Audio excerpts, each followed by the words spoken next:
tagline on this says adventure ready.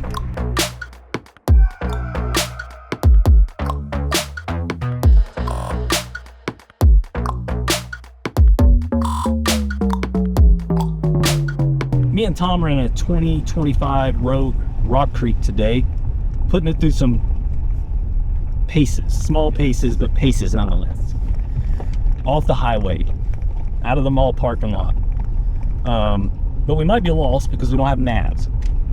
Yeah, that's the one thing I find odd, that a Rock Creek edition, where the tagline is adventure ready, that it does not have navigation. Yeah, but I'm using my phone, which I guess if I link my Android Auto or Apple CarPlay, you could probably have all that on your screen here. But I really like just having the map up, showing me where I'm at. Yeah, not giving us directions, but just show us where we're at. Right now we're out on some logging roads. We don't know where we're at. Hopefully we can get out of here okay. Yeah, and today it's just fog. We're kind of fogged in a bit. So it's fog and trees. So there's no real way without navigation to be like, okay, yeah, I remember that there's a fork in the road here, or points that we can put to memory for getting back out. We didn't go too far, and we'll get out though. Yeah. If you're seeing this video, we got out.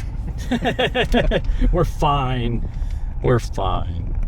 But yeah, I think it's hard to fault this. I don't have any real issues with it. I mean, when you said it was a Rogue earlier, I mean, the whole time I thought it was in a Pathfinder. It's that nice.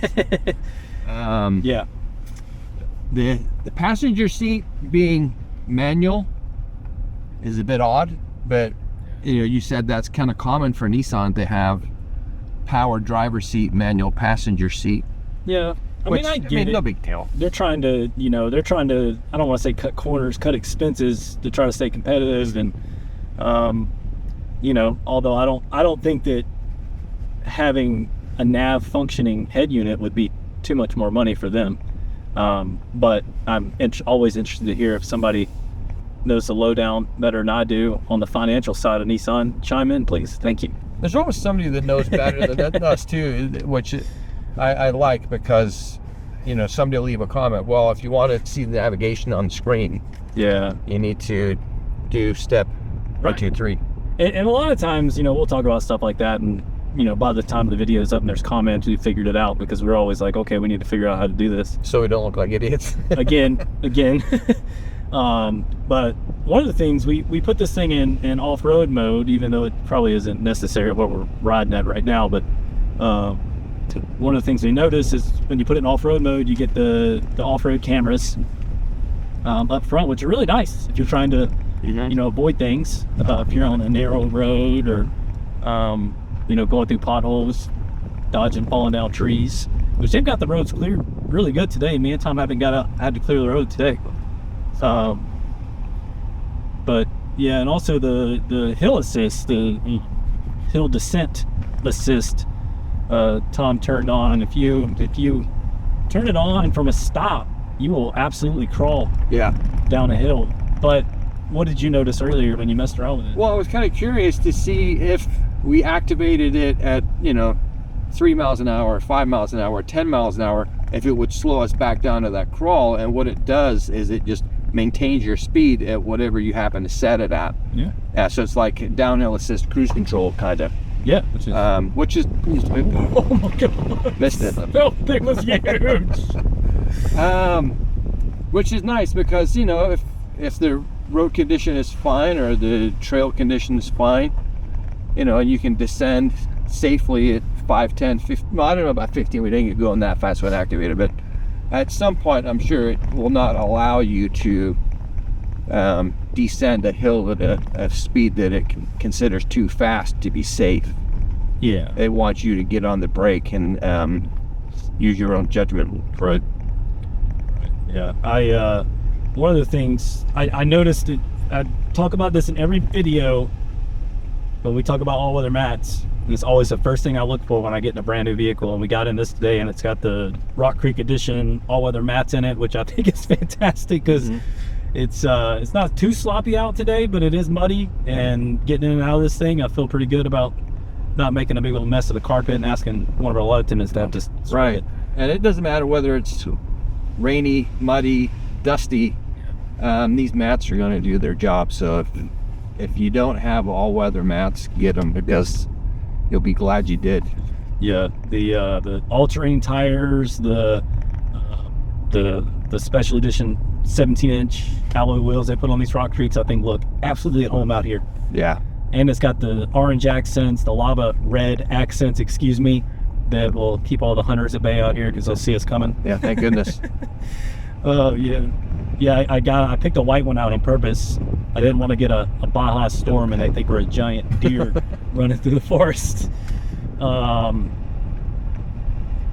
yeah, the all-terrain tires on this, it's got 235 65 17s.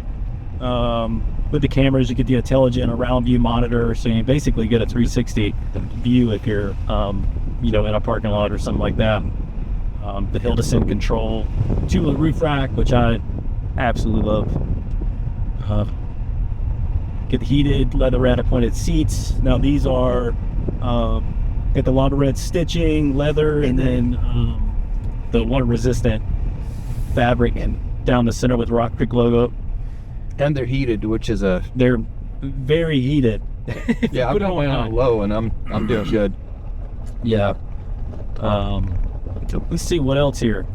Yeah, so this thing, I know that there's going to be a whole handful of people in the comments that are going to come for the motor. It's got a 1.5 liter dual red cam, 12 valve, turbocharged engine with 201 horsepower, which I think works great. It makes noisy sounds, ticks, makes all. I opened the hood earlier, was standing under there, and I was like, wow, it's making all sorts of weird noises. But that's just the way it is. That's the nature of the beast. Yeah. What else do we have? Yeah, you got all the drive modes.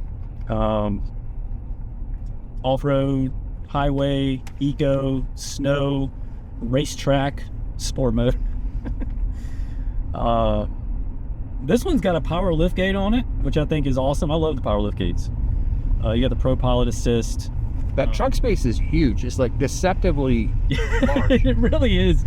Yeah, it's probably all the Rogues have been like that. Yeah, they do. They have a lot of cargo space. Now these aren't Pathfinder big, but I don't know if you remember one of the first videos we did on the Rock Creek Rogue. You got in the back seat and there was tons of room, which there is. There's tons of room. I'm looking back there now, and I'd be okay shoving all three of my kids back there, two big old teenagers included. Yeah, when we first got these in, I sat in the back seat, and the opposite corner from you seems like it's miles away. It's the use of space in here is incredible. Yeah, it's nice. It's nice because you don't feel like, I mean, this really doesn't feel like a big vehicle when you're driving it. It feels like a car. Right, and it doesn't look like a big vehicle from the outside, but once you're in it, it's like cavernous. Yeah, the Nissan did a really good job engineering this vehicle, making it what it is. Which there's a reason why the Rogue is the number one selling Nissan vehicle in the United States. I can't pick fault with this at all. There's like nothing that is. There's nothing that's getting on my goat at all. The switches are laid out nice. Yeah, I think if you are single, married, got two kids, this is perfect. This is absolutely perfect. If you got three kids and you're going places, you probably would want more room, but that's where the Pathfinder comes in. And we're going to do the Pathfinder next. So get in the comments, tell us what you want to see on the Pathfinder, and we'll make it happen. No jumps. All right. Bye.